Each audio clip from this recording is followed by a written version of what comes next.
सड़क के किनारे बैठे श्यामलाल जी और उनकी पत्नी सुमित्रा जी अपनी किस्मत पर रो रहे थे। भूख प्यास से बेहाल दोनों कड़कती धूप में रहने को मजबूर थे। आज ना तो उनके सर पर छत थी और ना ही कोई दूसरा आसरा था। तभी एक गाड़ी उनके सामने आकर रुकी तो दोनों की निगाहें उस गाड़ी पर गई तो गाड़ी में से एक हाथ बाहर आया और उसने काफी सारे पैसे उनके सामने कर दिए, जिसे देखकर दोनों एक दूसरे का मुंह देखने लगे। दोनों जल्दी से उठकर गाड़ी के पास गए और शीशे के अंदर झांकने की कोशिश करने लगे। अंदर काला चश्मा लगाए और बहुत महंगे कपड़े पहने हुए एक महिला बैठी थी। पहले तो सुमित्रा जी और श्यामलाल जी उसे पहचान ही नहीं पाए, लेकिन जब उसने चश्मा उतारा तो दोनों की आंखें फटी की फटी रह गई। उस नीली बत्ती की गाड़ी में बैठी महिला कोई और नहीं बल्कि उनकी बड़ी बहू शिवानी थी। इस तरह से शिवानी को देखकर सुमित्रा जी की आंखें चुंधिया गई। वो हैरान थी कि इसके ठाठ बाट इतने ऊंचे कैसे हो गए। लीजिए, अंदर बैठी शिवानी ने दोबारा पैसे पकड़ने को कहा तो सुमित्रा जी ने हिचकिचाते हुए पैसे पकड़ लिए। तभी शिवानी बोली कि आप रही ना वैसे की वैसी, आपकी पैसे की भूख गई नहीं। कहकर शिवानी ने वापस चश्मा पहना और ड्राइवर से कहकर आगे बढ़ गई और श्यामलाल जी और सुमित्रा जी दोनों उसे जाते हुए देखते रह गए।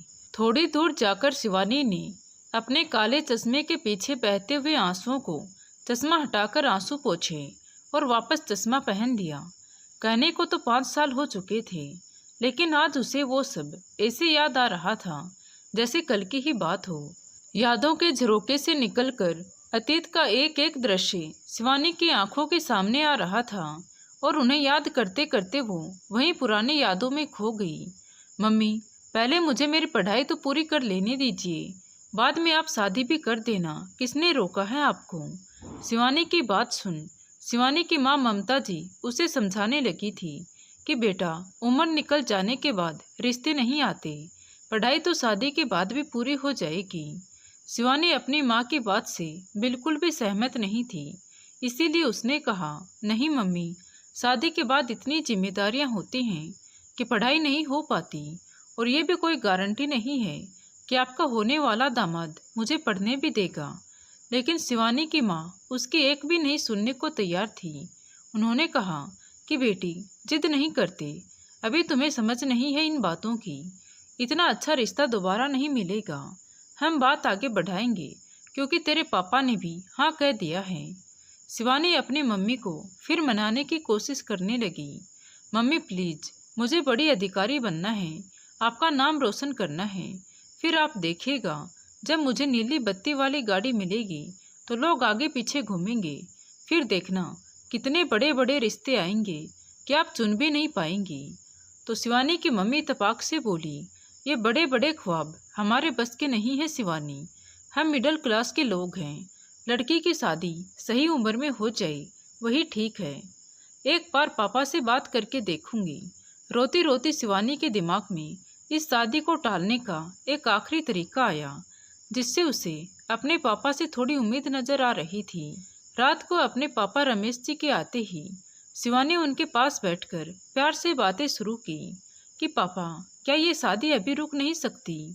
तो रमेश जी शिवानी की बात सुनकर चौंक गए और बोले, क्यों बेटी, क्या हुआ। पापा, पहले मुझे मेरी पढ़ाई पूरी करनी है, शिवानी ने कहा। तो रमेश जी हंसकर बोले, अरे बेटी, तो तेरी पढ़ाई थोड़ी रुकेगी, वो तो शादी के बाद भी चलती रहेगी। हमने उन लोगों से कह दिया है, तुम चिंता मत करो। लेकिन शिवानी को इस बात पर भरोसा नहीं था। उसने कहा, नहीं पापा, कोई भरोसा नहीं है, प्लीज आप इसको रोक दीजिए। तो रमेश जी बोले, लेकिन बेटी, तुम्हारे बाद तेरे छोटे भाई बहन की भी शादी करनी है, और इस तरह से तो सबकी शादी की उम्र निकलती चली जाएगी। तुम बात को समझो बेटी, ये सिर्फ तुम्हारा डर है और कुछ नहीं। लड़का बहुत अच्छा है, जैसा तुम कहोगी वो वैसा ही करेगा। एक बार देख लेना तुम भी। कल उन लोगों को बुला ही लेते हैं। शिवानी के पास कहने को अब कुछ नहीं बचा था। वो समझ चुकी थी कि उसके बाद कोई नहीं मानेगा, इसीलिए अब वो दूसरा रास्ता निकालने की कोशिश कर रही थी कि काश लड़का ही शादी के लिए ना कहते। दूसरे दिन सुबह रमेश जी ने अपनी पत्नी को आवाज़ लगाते हुए कहा कि ममता, मैंने उन लोगों से बात कर ली है। वो लोग शाम को चाय पर आएंगे, तो तुम लोग चाय नाश्ता देख लेना, बस कोई कमी ना रहनी चाहिए। ममता जी ने भी खुश होते हुए कहा, जी बिल्कुल, कोई कमी नहीं रहेगी, बस सारी बात अच्छे से हो जाए तो इसकी विदाई करके हम तो गंगा नहा लेंगे। ये सुन शिवानी चिढ़कर बोली, मम्मी आप तो ऐसे कह रही हैं जैसे मेरी शादी पक्की ही हो गई है। अरे केवल देखने से शादी मानकर मत बैठिए। शिवानी की बात सुनकर उसकी छोटी बहन पूजा उसे चिढ़ाते हुए बोली, अरे दीदी, मैंने तो लहंगा भी सोच लिया है और तुम ऐसी बातें कर रही हो। उन दोनों की बातें सुनकर रमेश जी और ममता जी दोनों हंस पड़े, लेकिन शिवानी के दिल पर तो कुछ और ही गुजर रही थी। वो मन ही मन बड़बड़ाने लगी कि यहाँ मेरा फ्यूचर बर्बाद हो रहा है और इसको लहंगे की पड़ी है। दिन भर घर में शाम के मेहमानों के लिए तैयारियां होती रही। शिवानी की माँ ने उसके पहनने के लिए एक खूबसूरत सी साड़ी लाकर रख दी। शिवानी बार बार अपने कमरे में रखी उस साड़ी को देखकर मन ही मन रोती रही। खैर, शाम के वक्त सभी लोग समय से आ गए थे और पूरा परिवार उनकी आवभगत में जुट गया था। लड़का अपनी बहन और माँ के साथ बैठा हुआ था। तभी ममता जी रमेश जी के इशारे पर उठकर अंदर शिवानी को लाने चली गई और शिवानी को ठीक से तैयार कर सबके सामने लाकर बैठा दिया। शिवानी ने कई बार निगाहें उठाकर लड़के को देखा। लड़का देखने में तो अच्छा था, लेकिन शिवानी के दिमाग में तो बस उसके सपने घूम रहे थे। तभी लड़के की शादीशुदा बहन ने कहा कि इन्हें अकेले में भी बात करने का मौका दे देते हैं, एक दूसरे से बात करके समझ लें तो ज़्यादा अच्छा रहेगा। शिवानी की मम्मी ममता जी ने भी सहमति देते हुए उन्हें एक कमरे में बात करने के लिए भेज दिया। अंदर जाकर लड़के ने शिवानी से उसके बारे में सब कुछ पूछा तो शिवानी की हिम्मत बढ़ गई और उसने भी अपनी पढ़ाई के बारे में बताते हुए कहा कि देखिए, मैं आगे पढ़ना चाहती हूँ, कुछ बनना चाहती हूँ, इसीलिए मैं अभी शादी नहीं करना चाहती, क्योंकि शादी के बाद ये सब मुश्किल होगा। तो लड़के ने कहा कि मुझे तो कोई एतराज़ नहीं है, आप जो चाहे वो कर सकती हैं। बहुत सारी लड़कियां घर के साथ साथ पढ़ाई भी करती हैं और जॉब भी करती हैं, और ये तो बहुत अच्छी बात है कि आप आगे बढ़ना चाहते हैं। अगर हमारी शादी हुई तो मुझे इस बात से कोई परेशानी नहीं होगी और न ही मेरे परिवार वालों को होगी। ये सुनकर शिवानी बहुत खुश हो गई। अब उसे इस शादी से कोई अड़चन नहीं थी। लड़के ने शिवानी से बात करके हामी भर दी थी तो शिवानी ने भी सहमति दे दी। तो थोड़े दिन में ही शिवानी और सुमित की शादी हो गई। शादी के बाद शिवानी ने कई बार सुमित से अपना बिजनेस दिखाने की जिद की, मगर सुमित हर बार बात को टाल जाता और कहता, अरे दिन भर में इतना थक जाता हूँ ना कि आकर वापस जाने की हिम्मत ही नहीं होती। शिवानी का सपना था कुछ बनने का, लेकिन वो जब भी पढ़ाई करने बैठती तो उसकी सास उसे काम के लिए उठा देती और ताने मारने लगती कि पढ़ाई करके कौन सी मेमसाब बन जाएगी, हमने तो घर भी संभाला और बच्चे भी संभाले, आजकल की बहुएं जिम्मेदारी समझती ही नहीं हैं।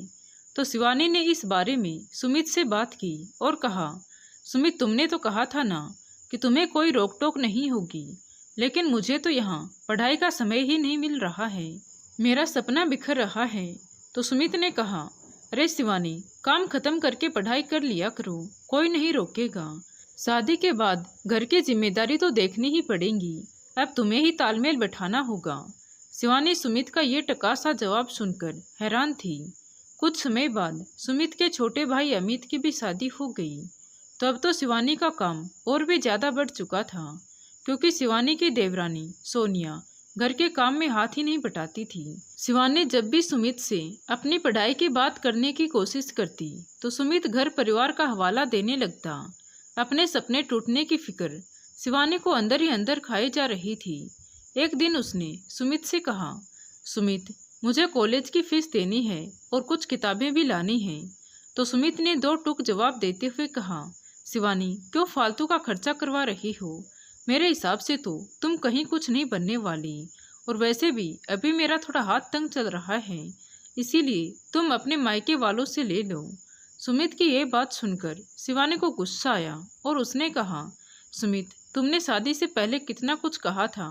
तुम तो जानते थे कि मुझे पढ़ाई करनी थी और कुछ बनना था, फिर तुम ऐसी बातें कैसे कर सकते हो। तभी सुमित ने अपनी सफाई देते हुए कहा, शिवानी, मुझे सब याद है, लेकिन अभी मेरे पास फीस के लिए पैसे नहीं हैं। सुमित के इस दोगलेपन को देखकर शिवानी का मन बहुत दुखी हुआ।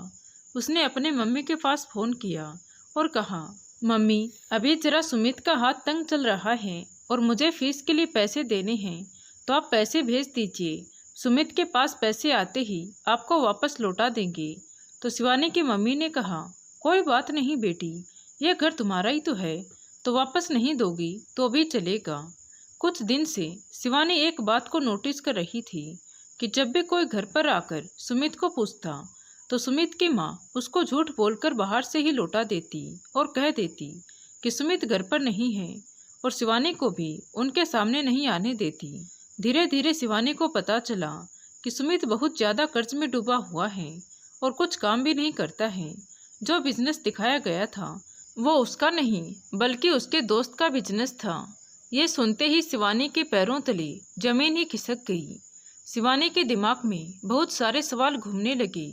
उसने सुमित से कहा कि तुम लोगों ने झूठ बोलकर शादी की, बिजनेस, दुकान, सब झूठ दिखाया।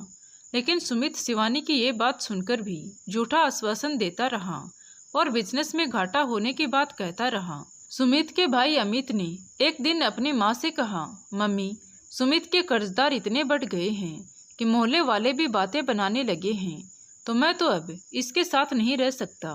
मैंने दूसरे शहर में जॉब ढूंढ ली है। कल सुबह ही मैं सोनिया को लेकर यहाँ से दूसरे शहर जा रहा हूँ। दूसरे दिन सुबह अमित अपनी पत्नी सोनिया को साथ लेकर दूसरे शहर के लिए निकल गया। तो शिवानी की सास ने शिवानी का जीना मुश्किल कर दिया। वह अपने बेटे के इतना कर्जदार होने का कारण भी शिवानी को ही ठहराने लगी थी। सब कुछ ठीक होने की आस में वक्त धीरे धीरे निकलता रहा और शिवानी गर्भवती हो गई। शिवानी ये बच्चा नहीं चाहती थी क्योंकि उसे पहले अपनी पढ़ाई पूरी करनी थी, लेकिन सास के दबाव में आकर उसे ये फैसला लेना पड़ा। शिवानी के सारे अरमानों पर पानी फिर चुका था। दिन ऐसे ही बीतते गए। एक बार शिवानी के पेट में बहुत तेज दर्द होने लगा और सुमित को फोन करने पर भी उसने फोन नहीं उठाया। शिवानी की सास भी उसको अनदेखा कर अपने पति के साथ घर से बाहर चली गई। घर में अकेली शिवानी दर्द से बिलखती रही, लेकिन मदद करने के लिए कोई नहीं था। फिर उसने अपनी मम्मी को फ़ोन करके बुलाया तो शिवानी के मम्मी पापा जल्दी से आए और उसे अस्पताल लेकर गए, लेकिन तब तक शिवानी का बच्चा पेट में ही मर चुका था। शिवानी बहुत दुखी थी और उसके आंसू बहे जा रहे थे। शिवानी के पापा के फ़ोन करने पर शिवानी की सास अस्पताल में आई तो शिवानी की मम्मी ने कहा, बहन जी, इसके साथ घर में कोई तो होना चाहिए था। ऐसी हालत में आप लोगों ने इसको अकेला क्यों छोड़ा? अब आप लोगों के कारण इसका बच्चा खत्म हो गया। कोई घर पर होता तो समय से अस्पताल ले आता और इसका इलाज हो जाता। तो शिवानी की सास ने आज शिवानी की माँ को भी नहीं छोड़ा और बोली, देखिए, आप हमारे घर में दखल अंदाजी ना करें तो ही अच्छा है। इसके कोई पेट में दर्द नहीं था, बल्कि इसको तो बच्चा चाहिए ही नहीं था। अब जब चला गया तो आपकी बेटी रोने का नाटक क्यों कर रही है? इसने ही कुछ किया होगा, तभी ऐसा हुआ है। शिवानी की माँ उसकी ऐसी सोच पर हैरान थी जिसमें मानवता नाम की कोई चीज ही नहीं थी। शिवानी के पापा भी ये सब सुनकर बहुत दुखी हुए। शिवानी भी अपनी किस्मत को कोस रही थी और अपनी शादी के फैसले को दोषी ठहरा रही थी। किस्मत ने उसे ऐसे मोड़ पर पटका था जहाँ से उसे कोई रास्ता नजर ही नहीं आ रहा था। शिवानी के पापा ने सुमित के माँ बाप से कहा, देखिए, एक तो आप लोगों ने हमसे इतना झूठ बोला कि हमारी लड़की की जिंदगी ही नरक बना दी है, और फिर भी आप लोग इसी को दोषी बता रहे हो। एक तो आपके बेटे ने इतना कर्जा उठा रखा है, अगर आपने जल्दी ही कोई रास्ता नहीं निकाला तो हम पुलिस में कंप्लेन कर देंगे, कहकर वो लोग वहाँ से चले गए। सुमित का कर्ज खत्म करने के लिए मकान बेचा जा चुका था, लेकिन अभी शिवानी की सहन शक्ति जवाब दे रही थी, क्योंकि घर का किराया भी ना दे पाने के कारण मकान मालिक रोज आकर चिल्लाने लगा था। लेकिन सुमित तो सुबह ही गायब हो जाता था, जिससे ये सब शिवानी को ही सहना पड़ता था। इधर शिवानी के पापा शिवानी के दुख में बीमार रहने लगे थे और आए दिन फ़ोन पर रोते हुए शिवानी से कहती, बेटा मुझे माफ़ कर दे, मुझे तेरी बात मान लेनी चाहिए थी। पर शिवानी क्या ही कहती, वो भी रोकर बस चुप हो जाती। वो बहुत परेशान रहने लगी थी। सुमित कोई काम ही नहीं करता था जिससे घर में आमदनी आ सके। घर में खाने के लाले पड़ने लगे थे। सुमित का भाई अमित थोड़े से पैसे अपनी माँ को दिया करता था, जिससे शिवानी के सास ससुर अपना खर्चा चलाते थे। जब शिवानी इस परेशानी से तंग आकर खुद ही प्राइवेट नौकरी करने लगी तो सुमित दिन भर घर में आराम करने लगा और शिवानी के पैसे से ही घर खर्चा चलने लगा। शिवानी की सास रोज घर में कलेश करती और अपने बेटे सुमित से कहती कि सुमित बोल दे अपनी बीवी को कि घर का काम खत्म करके जाया करे। खुद तो वहाँ जाकर कुर्सी पर बैठ जाती है और मैं यहाँ दिन भर काम करती रहूँ। तो शिवानी अब घर का पूरा काम भी करती और नौकरी भी करती, जिस कारण वो बीमार रहने लगी और एक दिन बेहोश होकर गिर गई। शिवानी की बिगड़ती हालत का सास ससुर पर भी कोई असर नहीं पड़ रहा था। शिवानी के ससुर ने भी शिवानी को देखकर कहा, न जाने कैसी ड्रामेबाज बहू ले आए हैं। हल्की हल्की बेहोशी से जागती हुई शिवानी के कानों में ससुर जी के वाक़े पड़ चुके थे, लेकिन वो उठने की हिम्मत नहीं जुटा पा रही थी। तभी शिवानी की मम्मी का फ़ोन आया तो शिवानी की सास ने उसे फ़ोन पर ही ताने सुनाने शुरू कर दिए कि आपकी बेटी के नखरे ख़त्म ही नहीं होते। पहले काम न करने के बहाने बनाती थी और आज तो बेहोश होकर गिर पड़ी है, उठ भी नहीं रही। हम जानते हैं कि ये सब इसके नाटक हैं। तो ममता जी शिवानी की बेहोशी की बात सुनकर बेहद घबरा गई और तुरंत अपने पति के साथ शिवानी के घर के लिए निकल पड़ी। शिवानी के घर पहुंचते ही शिवानी की इतनी खराब हालत देखकर उसको जल्दी से हॉस्पिटल लेकर गई। उस समय तो सुमित घर पर नहीं था, लेकिन जब वो घर आया तो उसकी माँ ने उसे कहा कि बेटा तेरी पत्नी तो बहुत ड्रामेबाज है, यहाँ पर बेहोश होने का बहाना करके गिर गई और अब उसके माँ बाप आकर उसको अस्पताल लेकर गए हैं। तो सुमित भी अस्पताल में पहुँच गया। उसे देखकर रमेश जी और ममता जी ने मुंह घुमा लिया। तभी डॉक्टर ने आकर उन्हें बताया कि शिवानी को अस्थमा अटैक आया था और अब वो डिप्रेशन की मरीज बन चुकी है। ये सब सुनकर शिवानी की माँ से रहा नहीं गया और उन्होंने सुमित को खूब सुनाया कि तुम्हारी वजह से आज मेरी फूल सी बच्ची की ये हालत हो गई है। क्या क्या सपने थे मेरी बच्ची के, गलती हो गई हमसे जो तुम्हें अपनी बेटी थी। तो सुमित भी चुप ना रहा और बोला कि आपकी बेटी के ख्वाब कुछ ज़्यादा ही हैं। अपनी इस हालत के लिए ये खुद ही जिम्मेदार है। घर के काम की जगह पढ़ाई का भूत चढ़ा है इसको। तो शिवानी के पापा चीख पड़े, खबरदार जो एक शब्द भी और बोला तो अब ये यहाँ से हमारे साथ ही जाएगी, समझे। तुम इसके लायक हो ही नहीं, निकम्मे कहेंगे।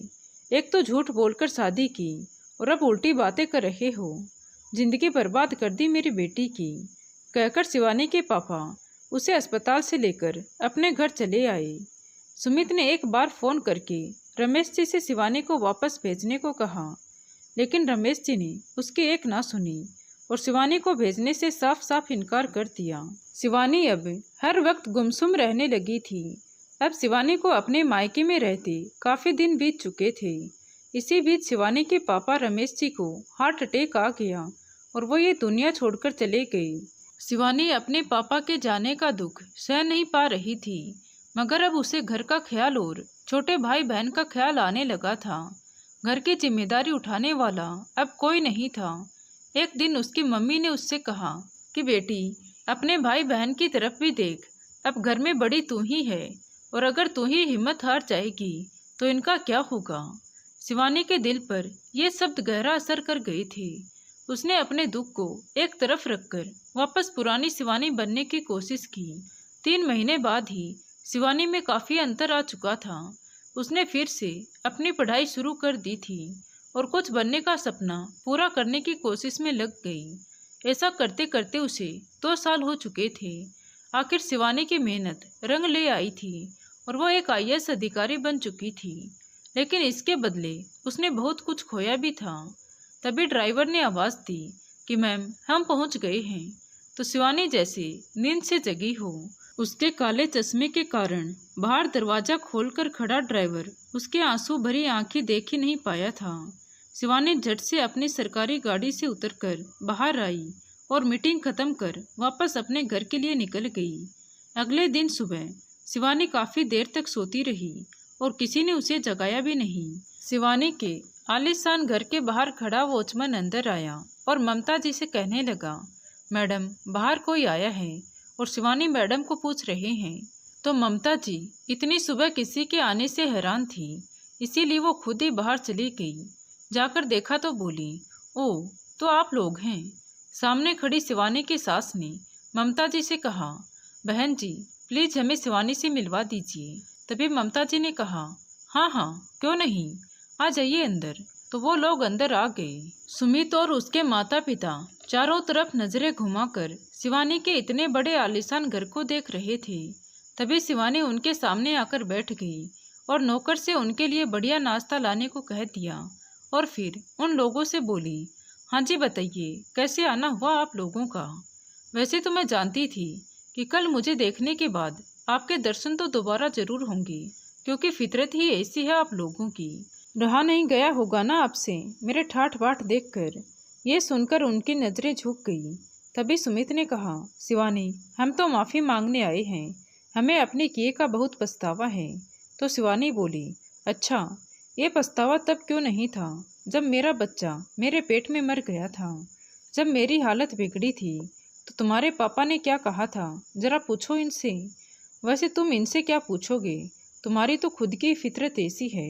मेरे पापा इस दुनिया से तुम लोगों के दिए दुखों के कारण चले गए, और जब आज मेरे पास सब कुछ है तो तुम चले आए मांगने। रुको। शिवानी इतना कहकर अंदर गई और थोड़ी ही देर में खूब सारे पैसे लाकर उनके झोले में डालते हुए बोली, ये लेने आए थे ना आप लोग, तो ले लीजिए और जाकर अपना पेट भरिए। तभी सुमित ने नज़र झुकाते हुए कहा कि शिवानी एक बार माफ़ कर दो प्लीज।